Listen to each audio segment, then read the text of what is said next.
there was another article in the same issue about psychedelics in the context of the drug war, and a lot of the sort of local movements that are happening now to decriminalize psychedelics in Denver and Oakland and Portland, how there's actually a little bit of conflict there with the broader movement of decriminalizing all drugs.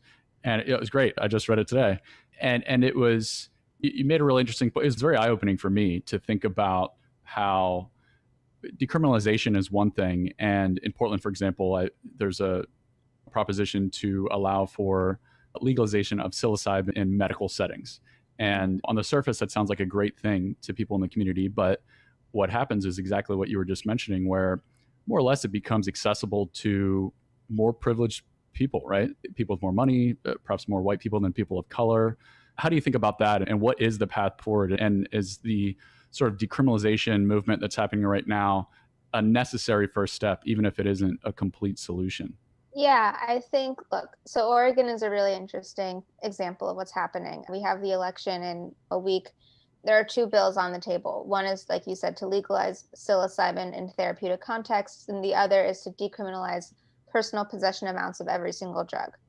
What's controversial about the psilocybin initiative is that at one point, the initiative was to legalize, it had a component where it would decriminalize psilocybin, and that was removed partially to complement this all drug decrim bill.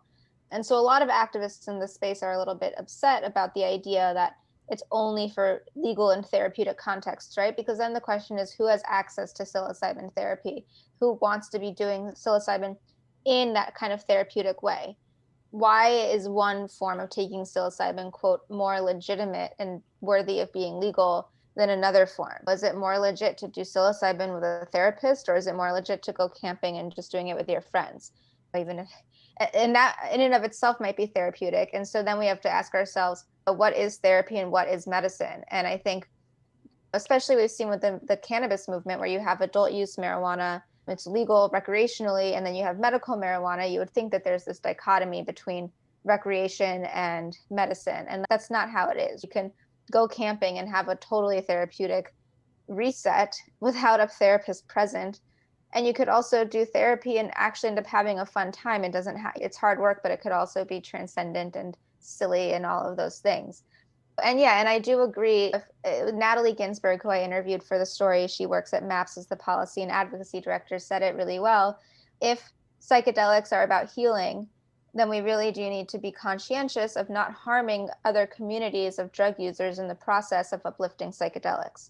And so part of it is that the concept of psychedelic exceptionalism is saying, oh, psychedelics and cannabis are good drugs and heroin is a bad drug. First of all, that stigmatizes people who use heroin.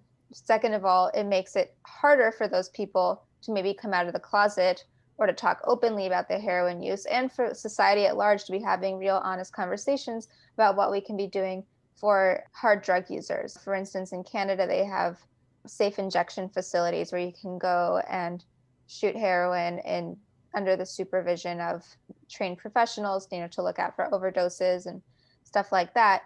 I think if we had a more open conversation here and treated any type of drug use as a public health issue rather than a criminal justice matter, we'd be able to really tackle not just the drug war, but really the opioid epidemic and issues of mental health and addiction and so forth from a much more honest place.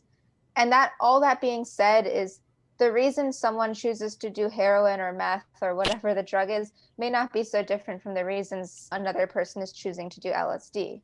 We're all trying to just get to a place of feeling good, of transcending mundane sobriety and getting to an altered state. And I don't think it's anyone's right to judge the medicine that someone's doing that with. That was perhaps the most eye-catching part for me, is the way you described how some people use heroin and cocaine. And I'd never thought about that way. And I think there was a really interesting quote there where I believe you said, or someone that you quoted said, the only difference between a drug and a poison is the dosage, which I thought was really powerful. So there are examples globally of people that have, or countries rather, that have fully legalized or decriminalized drug use. I think Portugal is an example that you mentioned in the article. I don't know much about that. Can Can you speak to that a little bit? Yeah, so Portugal is an interesting take because it's a much smaller. Portugal is an example of basically when you eliminate the criminal justice part of things, at least for the everyday consumer. I'm not talking about drug dealers and large scale providers, but when for the individual, you're really opening up the opportunity to reframe what is a drug, what is a medicine, why are we doing this, how can we do it safely.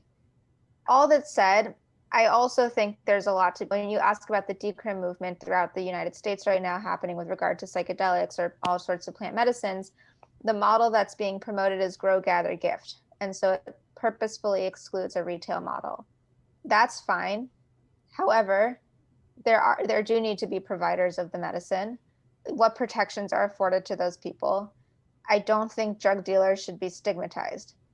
Do I think there should be an obtuse regulated system whereby people are selling psilocybin or whatever the drug may be? Like, no, because we've seen this with cannabis where legal marijuana is so heavily regulated to the point where actually it's been a boon to the black market that's not regulated because it's so difficult for companies and small business people to comply with the regulations in a way that they can afford. You have to rezone your property, hire attorneys, get a new water system, like all these things that people can't afford. And so what we're seeing now in the cannabis space is people just saying fuck it and then going back to the black market.